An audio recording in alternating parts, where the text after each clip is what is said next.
Bomb Squad Radio. I'm standing here with Franklyn G. How you doing, Franklyn? Doing good. Okay. This person right here is a historian. He knows all about our history, and what we're going to do with these segments that I'm producing here is get some information, pick his brain, bring it to the next generations after the next generations after the next generations. That's what we want to do. Are you agreeable with that? Yeah, if we're supposed to do that, that's what legacy's all about. Okay. So my first question, you've been to Egypt. Yes, You've seen all of the hieroglyphics. yes, not all of it, but not all of them, but many of the famous temples that we go to get information from with Professor Equazi and his wife Mira Equazi, who are students of Dr. Ben, who's been taken tours. They've been going back to Egypt the past 40 years. So you've seen all of the most famous temples. Correct. I would say quite a few. Quite a few. Was there ever a exodus out of Egypt of Hebrews or Israelites? None of the indications on the wall indicate an exodus. An expelling, which means after combat you lost, you had to go home, is on the walls, and you can see that because several of the inscriptions show that they were going into combat. And then you see them taking their victors, which were Hittites and the original Twas, and those kind of with ropes around their necks being led. And then you see their essential assimilation into the Egyptian culture over time. So it wasn't so much of a slavery as a capture. So when you say that even like the pyramids, they say the pyramids were built by the Jewish slaves, there's no indications that that's actually factually true. It became part of the Catholicism and the confirmation of the Bible, and with movies, that's how that happened. But there's no real or anything that I had seen evidence to on these particular tours that indicated the Jews were conquered and then that they were slaves of the Egyptians. Because in order to work on the pyramids, you had to be part of the Egyptian society because it had its own hierarchy. There were people who were stone movers. There were people who engraved on the stone. There were architects who made sure the stones were in line. So there was a hierarchy to that, and I can't see how a slave culture could support that. So when you look at it, exodus of slaves, an expulsion of different cultures after combat when they lost and they were forced or driven out of Kemet. So that's what you see evident more on the walls. So where does that mythology come from? Is it a connection? They took bits and pieces of here, and explain that to the people. Well, from some of the things that we can surmise, we see that the exodus that may have been talking on the Ramesses II, again, using the term exodus, it was more of an expulsion. And what happens is, as you see, the cultivation of Hebrew literature is not on the walls. But you do see hieroglyphic symbols that have been transformed or over time that are symbolic or identified with Hebrew pieces. So the pyramids would have actually been built prior to their supposed bondage.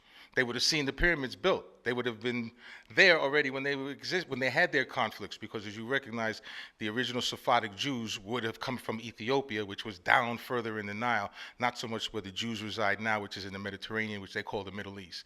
The original Christianity and those kind of stories and thoughts all emanated up the Nile due to the way that it went down through Africa. But the original Sephardic Jews, Sephardic meaning black Jews, they originated in Ethiopia, and they may have had combat with Egyptians who were then Nubians, not like the Arabs that we see now, because the Arabs were invaders also. So Egypt, as you know, has been conquered and taken over and then reformatted in different cultures and societies over time. So the story really emanate from down in Africa. So, of course, over time, you conquer somebody, you adapt some of the philosophies and inculcate that into your society, and then that story becomes yours. And then, as we see with movies, it's easy to give it in a larger culture. But even if you read the Bible, and I'm not a theologian, but in the Bible, does it say that the Jews, this is actually true? Because then if you look at the Bible where that story has been changed, you look at the same images on the walls of Kemet and in the Sudan and Abu Sin and places like that, you see that those stories of Jesus, that story has been changed from Osiris, Oset, and those kind of different things that are all through the Nile culture. So the story of Jesus has been true, but it's been transformed through the culture's conqueration and then going to different, as it did, Prince Constantine wanted to have an all-one religion under his empire. That was Roman at that time. That's when he put in Christianity, and they wanted to change some of the stories to make it more Romanist, if you will. That's why they have the Vatican in Rome and things of that nature, and removed color. They just took the blackness out and created stories. And if you look at the symbols that are on the wall in Egypt and came in these places, even as you see, The same images that you see the Pope wearing in terms of the long, tall hat, that's on the walls in Egypt. Those were the prophets of those times. Even when you see they have the birth of the Virgin Mary holding the Jesus, that's an African image. You know, even with her breasts exposed, those are African images. Even if you see how they took the Black Madonna and things of that nature, they took the scrolls that existed in Alexandria and those other places when they were conquered. Plato brought them to Greek. Greek translated it. The Romans conquered them. They took it. Constantine wanted one religion under his empire, changed the images to reflect them. And it's the same thing. If you go to Hong Kong, no, not to Asia, or the gods that they represent, Jesus to them is Chinese or Korean. It's what the cultures do. So unfortunately, this Constantine had different conferences with different Roman empires, and that's how they spread the religion and took out the blackness of it. Okay. So one last question for this session right here. Cool. We on it? That's what it is. The responsibility to learn is still there because everything they removed, I've been to Europe. I saw the great pictures. I saw the things that they took. I've seen King Tut in New York. I've been to the London Museum. I've been to St. Petersburg, which is now, well, it was Leningrad back then, but now it's in Russia. They have the same black images that these guys took, the invaders that took from Kemet. And you can also see when you go there, even as they came and pilfered, they put their name right next to the gods' names on the walls to let you know they were there. And there's pictures on our Facebook page, Like It Is Radio. You can see these people who conquered or were the original invaders of the tombs. They were coming. It's like graffiti. I came here, I took it, I put my name on it. You can see the years, 1745, 18, whatever. They tried to do the same thing, and they took those great treasures that we're able to see that still exist in Kemet. And you can see where they were, but the best images are on the wall and high up in the sky because they couldn't get to them. But the other stuff that they could get to, they did. But you can still see black faces. You can see it's definitely a black woman. The shape is that of an African Nubian gifted, what we would call Kentucky, fed, but it's on the walls, and it's all there for us to see. Okay, one last question. Was the changing of the color, was it a sinister plan, or was it a plan of a people who felt inferior, and thus they had to put themselves? So all of this that we go through today with all the, because you would say that they lied to us, is that right? Definitely. Okay. So was it sinister plan, or over time it's become sinister? Our interpretations, because of the knowledge we now have about psychosis and the id, makes it sinister. Even Thomas Jefferson, there were great books that were written, and there was a book that was written that explained that by an Englishman, and Thomas Jefferson, one of our presidents, who later became president, when he traveled with Sally Hemings, he read the book in England. And this is episode, you can also see this on Facebook, my Facebook page, or you can always check out Professor Ashura Akwesi, Kemet New. I got to give it my professor, because I'm still a student. I'm just always going to be a student. I never, stop learning. But there was an instance where Thomas Jefferson read a book. I forgot the gentleman's name, who was a great English in England while he was there. And he says, this book is great, but it did attribute a lot of the knowledge that they have obtained in their own medicine and lifestyles to the Egyptian culture. Thomas Jefferson said, I'll let you publish the book in America, but you have to take that part out. The removing of color is something Napoleon did. When he saw the great Sphinx, that everybody calls the Sphinx, he blew the nose off. He knew that he was wondering how it was that a black culture could have developed that. If white people knew black people had that kind of information, that it would dissuade their thought about black people. They did it on other monuments. They even did it over time with what we call Cleopatra, or many people would know as Nefertiti.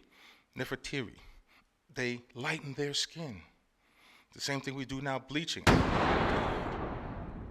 In order to conquer a people and keep them manifest by feeling better about themselves, you have to have somebody oppressed. Even President Johnson said, if I could make the worst, lowest redneck white person feel better than any black lawyer, then I've done something. It's about professing to have your own and to keeping that mindset. If they even thought that those things were possible. We even have politicians now that say that was built by aliens, that it was a storehouse and ships landed on it. And this guy's representing our president 45, a black man. How could you not know that these were monuments built to great kings and pharaohs and their wives and children over time? That it took some type of industry, it took some type of advancement, it took some type of knowledge, because even now you can't build the pyramids. With all the technology that we have, how did they move blocks? Each block the same size, each block weighing in a certain place. And yes, there were sunken pyramids because some pyramids over time fell in on each other. So they had to cultivate the knowledge to make it better. If they knew that black people could do those kind of things from the beginning of time, wouldn't that make some people feel inferior?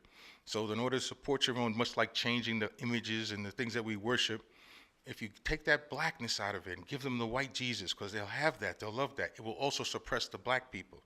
Because psychology, if Jesus is the highest thing that you can render unto yourself and it doesn't look like you, how could you be that godly figure? That's why it's important to go to Kemet. That's why it's important to talk to your grandparents, to find out the culture. Get the old stuff so that you don't lose it over time, because it's images that change everything. Rap was all black. Eminem broke the wall down. Now we can't get a brother to even get an award. But in any event, the culture can be changed by those who are the victors, much like the Alamo. We tell the story of the winning of the Alamo. Take the Alamo. Remember the Alamo. You think the Mexicans think about it that way? The Alamo, in fact, was just an opportunity for them to keep slavery. Davy Crockett and Daniel Boone were Confederates. They traveled from Indiana, which has more clan membership than any place else, and they traveled from Kentucky to go to Mexico to keep Mexicans from owning the land, because that's where they wanted to move their slaves. So that's the real story, but the victors changed the story to make it, Mexicans had that land, we took it because we wanted it. And now Davy Crockett, these guys are heroes. If you win, you can conquer, you can change the image, thus forcing yourself on other people psychologically. And that's what the story happened, the same thing in Egypt. They came, they conquered, they took what they wanted, brought it back to their cultures. People talk about the Greek civilization. When Alexander the Great got to Egypt, the pyramids were already there. The Parthenon was after that. The Great Colosseum was after that. So when you see structures that were built by people who are supposedly black, melanated, Moors, whatever, who don't have anything, and you say, well, how could they have done this greatness?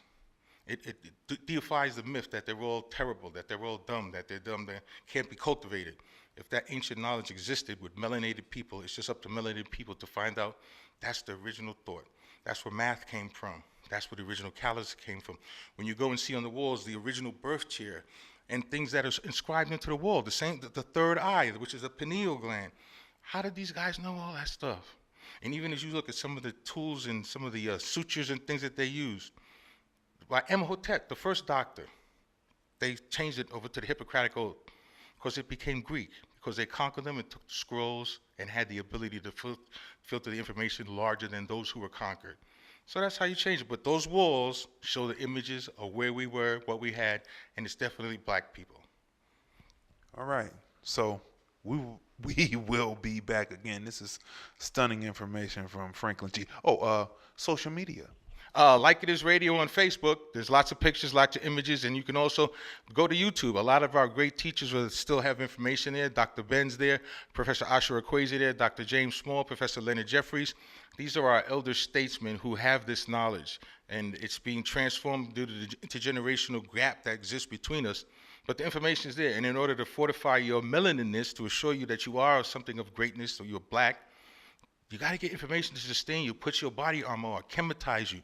When you see those images on the wall that look like you, that look like your uncle, that look like your cousin, or even your mama, you'll say, wow, we were here first. There's no doubt about it. And we were here first, and that's where we will leave it. Bomb Squad Radio.